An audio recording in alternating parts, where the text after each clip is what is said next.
మనతో పాటు ఈ అంశం గురించి మాట్లాడటానికి బీజేపీ నాయకులు అందం రామిరెడ్డి గారు. రామిరెడ్డి గారు నమస్తే అండి. రామిరెడ్డి గారు, అంటే మీరు చూస్తున్నారు, బీజేపీ స్వయంగా మోడీ గారే చెప్పారు, కొంత మంత్రులందరూ కూడా రీల్స్ చేస్తూ ఉండండి, సోషల్ మీడియాకి దగ్గరగా ఉండండి అని చెప్పారు. స్వయంగా మోడీ గారు కూడా 4-5 రీల్స్ చేసి పోస్ట్ చేశారు. అంటే సోషల్ మీడియా పవర్ని బీజేపీ గుర్తించిందా? భవిష్యత్తులో సోషల్ మీడియా ఎలాంటి మార్పులు జరిగే అవకాశం ఉంటుందంటున్నారు? రాజకీయాలపై, పర్టికులర్గా దేశంపైన ఎలాంటి ప్రభావం చూపే అవకాశం ఉంటుందంటారు? అవునండి, మోడీ గారు సోషల్ మీడియా వాడకాన్ని పెంచారు. రాజకీయ నాయకుల్లో ఎక్కువ సోషల్ మీడియా వాడుతుంది మోడీ గారని అప్పుడే పేరు వచ్చింది. దేశ ప్రధాని అయినాక ఇంకా అది పెరుగుతూ వచ్చింది. ప్రపంచంలో కూడా ఎక్కువ మంది ఫాలోవర్స్ ఉండి సోషల్ మీడియాను ఎక్కువ వాడుతున్న నాయకుడు అంటే మోడీ గారే పేరు వస్తుంది. మనం ఒక దశాబ్ద క్రితం ఒక సినిమా వచ్చింది, అది ఏంటంటే నేనే రాజు నేనే మంత్రి అనే సినిమా వచ్చింది. అందులో ఒక జర్నలిస్ట్ ఏమంటాడంటే, హీరోను నువ్వు ముఖ్యమంత్రి కావాలంటే నీకు ఛానల్ ఉండాలి అని అంటది. నేనే రాజు నేనే మంత్రి సినిమాలో దశాబ్ద క్రితం అలా ఉండే వాతావరణం, మెయిన్ మీడియా ప్రభావం అంత ఎక్కువగా ఉండే. కానీ ఈ దశాబ్ద కాలంలో ఎంతో పెను మార్పులు వచ్చినాయి. సోషల్ మీడియా అది ఏంటంటే టెక్నాలజీలో చాలా మార్పులు వచ్చి చాలా సంస్థలు, మీడియా సంస్థలు, సోషల్ మీడియా సంస్థలు పుట్టుకొచ్చినాయి, వాడకం పెరిగింది. యూత్ ఏంటంటే ఇప్పుడు అంతా ఎడ్యుకేషన్లో మొత్తం ఈ ఇంటర్నెట్ ఇవన్నీ చాలా కామన్ కదా. 40-50 సంవత్సరాల క్రితం ఇది అంతా మాన్యువల్ ఉంటుండే. ఇప్పుడు ఎవ్రీథింగ్ ఆన్లైన్ అంటే అయిపోయినాక సోషల్ మీడియా ప్రభావం బాగా పెరిగిపోయింది. పర్టికులర్లీ యూత్ లో బాగా పెరిగిపోయింది. కాబట్టి రాజకీయ నాయకులకు సోషల్ మీడియా అనేది కంపల్సరీ అయింది. దీన్ని ఎర్లీగా గుర్తించింది మోడీ గారు. మొన్న మోడీ గారి వీడియో వీళ్ళు జంతర్ మంతర్ దాని టైంలో మోడీ గారి వీడియోను ఈ ఫేస్బుక్ అంటే మెటా వాళ్ళు దానికి కొంతసేపు టెలికాస్ట్ కానీ దాదాపు దాన్ని ఆపేశారు. అప్పుడు కేంద్ర ప్రభుత్వం నోటీసు క్షమాపణ చెప్పారు, అదేదో టెక్నికల్ అని సర్దుకునే ప్రయత్నం చేశారు. ఎందుకంటే మోడీ గారు ఎక్కువ ఇంటరాక్ట్ అయ్యేది సోషల్ మీడియా ద్వారానే. మెయిన్ మీడియా కొన్ని ప్రోగ్రామ్స్ ఉన్నాయి, ఏది మన ప్రతి చివరి ఆదివారం వస్తుంది కదా మోడీ గారి తర్వాత పరీక్ష పే చర్చ కానీ, ఇవన్నీ మోడీ గారి ఉన్నాయి. కానీ సోషల్ మీడియా ద్వారా ఎక్కువగా వారు పబ్లిక్ కమ్యూనికేషన్ బాగా చేస్తారు. మోడీ గారి ప్రభావం ఎక్కువ ఉంది, మోడీ గారి అభిమానులు ఎక్కువ కాబట్టి దాంట్లో ఏంటంటే సోషల్ మీడియా వలన మోడీ గారి అభిమానం పెరగడం, మోడీ గారి మీద అభిమానం ఎక్కువ ఉండడం వల్ల సోషల్ మీడియాలో మోడీ గారి ప్రభావం ఎక్కువ రెండు ఉన్నాయి అన్నట్టు. కాబట్టి ఏ రాజకీయ నాయకునికైనా, ఏ బిజినెస్ కూడా ఇప్పుడు సోషల్ మీడియా కూడా అవసరం అవుతుంది.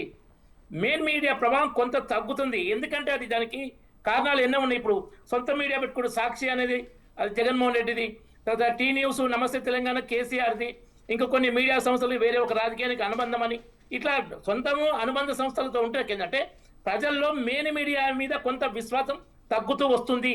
దాన్ని వాళ్ళు గుర్తించాలి. తర్వాత పుట్టగొడుగుల్లాగా యూట్యూబ్ ఛానల్స్ పుట్టుకొచ్చాయి, వాటి ప్రభావం కూడా వాటి స్థాయిలో ఉంది.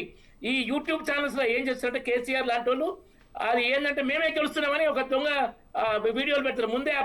ముందే ఏంటంటే వాళ్ళకే 90% పోలింగ్ చేయించుకొని బీఆర్ఎస్ పోటీ గెలుస్తుంది, జూబ్లీస్ ఎన్నికల టైంలో బీఆర్ఎస్ గెలుస్తున్న మొత్తం ప్రచారం వెళ్ళింది యూట్యూబ్ ఛానల్స్ వీటిని వాడుకొని. సో సోషల్ మీడియా ప్రభావం సమాజం మీద ఉంది, రాజకీయ నాయకులకు చాలా అవసరం. ఆ సోషల్ మీడియాలో యాక్టివ్గా లేకుంటే నువ్వు రాజకీయాలు సక్సెస్గా నిర్వహించలేవు, నువ్వు ప్రజల్లోకి వెళ్ళలేవు.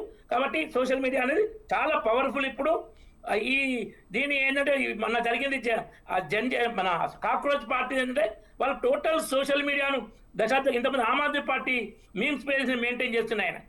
కాబట్టి ఆయనకు మొత్తం సోషల్ మీడియా ద్వారా అది రాగానే అది anti BJP, anti RSS, anti ఏంటంటే ఇక పాకిస్తాన్ వాళ్ళు వీళ్ళు చాలా మంది కమ్యూనిస్టులు, జిహాదీలు, ఖలిస్తానీలు దాని ఫాలోవర్గా వచ్చారు. దాంట్లో ఢిల్లీ ర్యాలీలో ఆ రంగు బయటపడ్డది. ఏంటంటే దీనికి సందర్భంలో చెప్పుకోవాల్సిందంటే శ్రీకృష్ణుడు మధురా నుంచి ద్వారకకి వెళ్ళిపోతాడు. ఎందుకంటే జరాసంధుని సైన్యం చాలా పెద్దది, జరాసంధుని చంపాలంటే మొదలు లక్షలాది మంది సైనికులు చంపాలి, అమాయక సైనికులు చంపొద్దు, జరాసంధుని తర్వాత ఇండివిజువల్గా చంపుదామని మధురకి వెళ్ళిపోతాడు.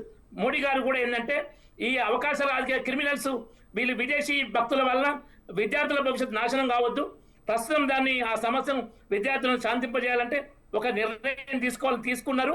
తర్వాత విద్యార్థులతో మాట్లాడడం, యాంటీ సోషల్ ఎలిమెంట్స్ మీద కఠిన చర్యలు ఇప్పుడు చూస్తున్నాం మనం.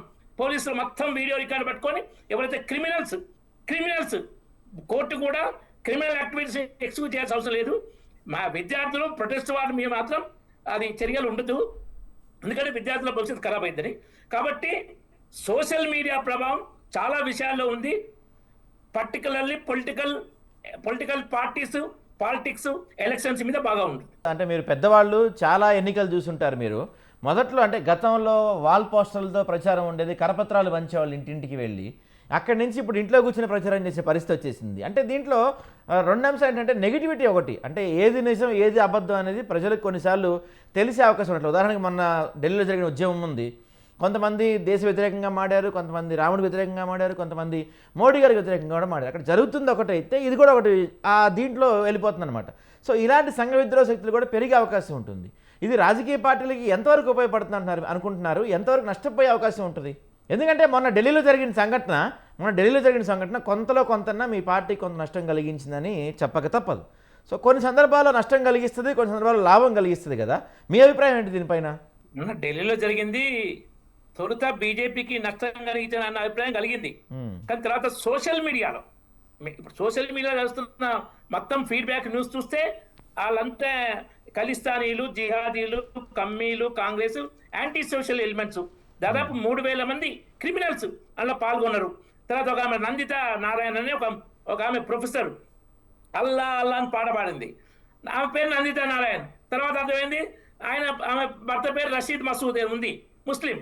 సో ఇలాంటి ఎలిమెంట్స్ ఇవి ఏంటంటే anti India, anti Hindu, anti RSS, anti Modi, anti BJP agenda బాగా నడిచింది.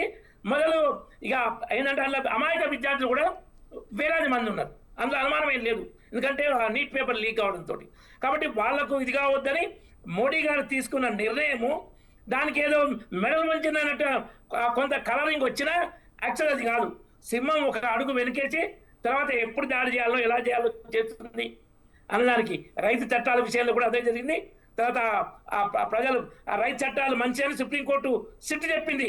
85% రైతు సంఘాలు రైతు చట్టాలు మంచి అని. అందులో ఏంటంటే విష ప్రచారం మెయిన్ మీడియా టీవీ ఛానల్ చాలా ఉంటాయి. నల్ల చట్టాలు తప్ప ఏ ఒక్కరు ఆ చట్టంలో ఏమని చెప్పలే. దీన్నే గోబెల్స్ ప్రచారం అంటారు. సోషల్ మీడియాలో ఏంటంటే మెయిన్ మీడియాకు సోషల్ మీడియాకు తేడా ఏంటంటే main media all India radio లాంటిది, వన్ సైడ్ చెప్పింది వినాలి, దానికి ఫీడ్బ్యాక్ ఉండదు. ఇంతకుముందు మనం ఒపీనియన్ పోల్స్ పబ్లిక్ తీసుకునేది, మధ్యన మాట్లాడించేది కాల్స్, అవన్నీ బంద్ అయిపోయినాయి. దాంట్లో ఇంకో ఎజెండా డిస్కషన్స్ నడుస్తున్నాయి, పార్టీ అనుకూలంగా లీడర్ అనుకూలంగా. దాంతో మెయిన్ మీడియా అందులో కొంచెం నెగటివ్తోని సోషల్ మీడియా పెరగడంతో మెయిన్ మీడియా ప్రభావం తగ్గుతుంది, సోషల్ మీడియా ప్రభావం పెరుగుతుంది. నేను బ్యాంకులో పనిచేసేటప్పుడు మాకు కంప్యూటర్ వచ్చినాక ఒక ట్రైనింగ్ ఇచ్చారు, పరివర్తన అని. అందులో ముఖ్యంగా చెప్పిన పాయింట్ ఏంటంటే పారాడైమ్ షిఫ్ట్ అంటే total change of set of rules and regulations. Politics లో కూడా ఈ పారాడైమ్ షిఫ్ట్ లాగా అవుతుంది వాతావరణం. ఇంతకుముందు బ్యానర్లు కట్టేది, ఇప్పుడు బ్యానర్లు పోయింది, బందైనట్టు దాదాపు. పాల్ పోస్టర్లు అవి కూడా తగ్గిపోయినాయి. సోషల్ మీడియానే మెయిన్ క్యాంపెయినింగ్. ఇప్పుడు సోషల్ మీడియా లేకపోతే యూ కెనాట్ గెట్ ఓట్స్. కాబట్టి అది సోషల్ మీడియా. ఇంతకుముందు వైసీపీ ఎలక్షన్ అప్పుడు మొన్న రెండోసారి 2024 ఏంటంటే సిద్ధం, మేమంతా సిద్ధం అని కొన్ని ఛానల్స్ పేరు చెప్తూ బాగుండదు, బాగా లేదు మెయిన్ మీడియాలో. కానీ అది ఓడిపోయింది. సోషల్ మీడియా టీడీపీ కవర్ చేసుకుంది. ఇంకోటి ఆ విషయాలు రాకుండా కొన్ని సమాధానం చెప్పాలి. నేను 200 గుళ్ళపై దాడులు జరిగినాయి, చర్చి మీద దాడులు జరిగితే క్షమాపణ చెప్పి హోమ్ మినిస్టర్ జగన్మోహన్ రెడ్డి కాలంలో. 200 గుళ్ళపై దాడులు జరిగితే పిచ్చోళ్ళ పని, మెంటోళ్ళ పని, ఊళ్ళే మత మార్పిడి చేశారు. కాబట్టి అవి రాజకీయ విషయాలు, సోషల్ మీడియా విషయాలు రాకూడదు. నేను ఇంతమంది వచ్చిన కౌంటర్ ఇస్తున్నా. కాబట్టి ఏదైనా సోషల్ మీడియా, ఇంకోటి సుప్రీంకోర్టు తీర్పులు ఉన్నాయి ఏంటంటే సోషల్ మీడియాలో పోస్టింగ్ బట్టి కేసులు పెట్టొద్దు అని. అదేవిధంగా ల్యాండ్ ఆర్డర్ ప్రాబ్లం చేసినా, వ్యక్తిత్వ హననం, నాన్ పొలిటికల్ ఇష్యూస్లా వ్యక్తిత్వ హననం చేసినా కేసులు పెట్టద్దు. కానీ పొలిటికల్ క్రిటిసిజం మీద సోషల్ మీడియా వచ్చిన కేసు విమర్శలకు కేసులు పెట్టకూడదు. పెడితే కోర్టు కొట్టేస్తాయి, మళ్ళీ పెడితే వాళ్ళకి వార్నింగ్లు కూడా ఇస్తాయి. ఎందుకంటే స్వేచ్ఛ ఉంది ప్రజాస్వామ్యంలో.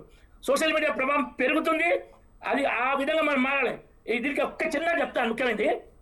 అమెరికన్ ఈగలను గద్ద ఉంటుంది, అది 40 ఏళ్ళు వచ్చే వరకే దాని ఈకలు బరువైపోయి ఎగరలేని పరిస్థితి వస్తుంది.